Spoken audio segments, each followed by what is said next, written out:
எல்லாரோட most favourite தக்காளி ஊறுகாய் இன்ஸ்டன்டா எப்படி பண்றதுன்னு இன்னைக்கு பார்க்க போறோம். தக்காளியை வச்சு ஒரு 4-5 டிஷ் செஞ்சு வாரம் ஃபுல்லா ஓட்டுறவங்களா நீங்க, உங்களுக்கான ரெசிபி தான் இது. நான் செய்யற இந்த தக்காளி ஊறுகாய்க்கு ஷெல்ஃப் லைஃப் ரொம்ப அதிகம். எப்படி பண்றதுன்னு பார்க்கலாமா? தவால ஒரு டேபிள் ஸ்பூன் கடுகு, ஒரு டீஸ்பூன் வெந்தயத்தை வறுத்து பொடி பண்ணிக்கோங்க. அடுத்து 2 கிலோ நாட்டு தக்காளி எடுத்து இந்த மாதிரி கிரெயினியா அரைச்சுக்கோங்க, ஜூஸ் ஆக்கிடாதீங்க. அடுத்து பூண்டு சேர்த்துக்கிறவங்க 30 பல் நாட்டு பூண்டை இடிச்சு ரெடி பண்ணிக்கோங்க. இப்போ ஒரு பாத்திரத்துல 1/4 கிலோ எண்ணெய், 2 டீஸ்பூன் கடுகு, அதோட நம்ம இடிச்ச பூண்டை சேர்த்து நல்லா வதக்கிக்கோங்க. அடுத்து 200 கிராம் புளிய ஊற வச்சு நல்லா அரைச்சு வடிகட்டி சேர்த்திருக்கேன். 5 நிமிஷம் கொதிச்ச பிறகு நம்ம அரைச்சு வச்சிருக்கிற தக்காளியை உள்ள சேர்த்துக்கலாம். நல்லா மிக்ஸ் பண்ணிக்கோங்க. தக்காளியோட அளவு பாதி ஆகணும், அது வரைக்கும் மிக்ஸ் பண்ணுங்க. இதுல 2 டேபிள் ஸ்பூன் கல்லுப்பு, 3/4 டீஸ்பூன் மஞ்சள் தூள், 3/4 டீஸ்பூன் பெருங்காயம், 2 டீஸ்பூன் காஷ்மீரி மிளகாய் தூள், 2 டீஸ்பூன் வெறும் மிளகாய் தூள், அதோட நம்ம அரைச்ச கடுகு வெந்தய பொடி எல்லாத்தையும் சேர்த்து நல்லா கொதிக்கும் போது 2 டீஸ்பூன் பொடிச்ச வெள்ளத்தையும் சேர்த்துக்கோங்க. உப்பு பத்தலன்னு நான் மறுபடியும் 1 டீஸ்பூன் கல்லுப்பு சேர்த்து நல்லா கலந்துக்கிறேன். இன்னொரு 20 நிமிஷம் இந்த மாதிரி கிண்டி கொடுத்துக்கிட்டே இருந்தீங்கன்னா அருமையான கலர்ல தக்காளி ஊறுகாய் அட்டகாசமா ரெடி ஆயிடுங்க.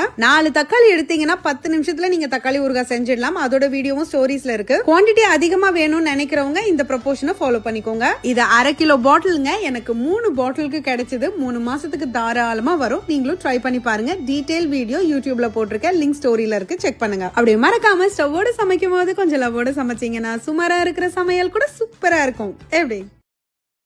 Download ShareChat.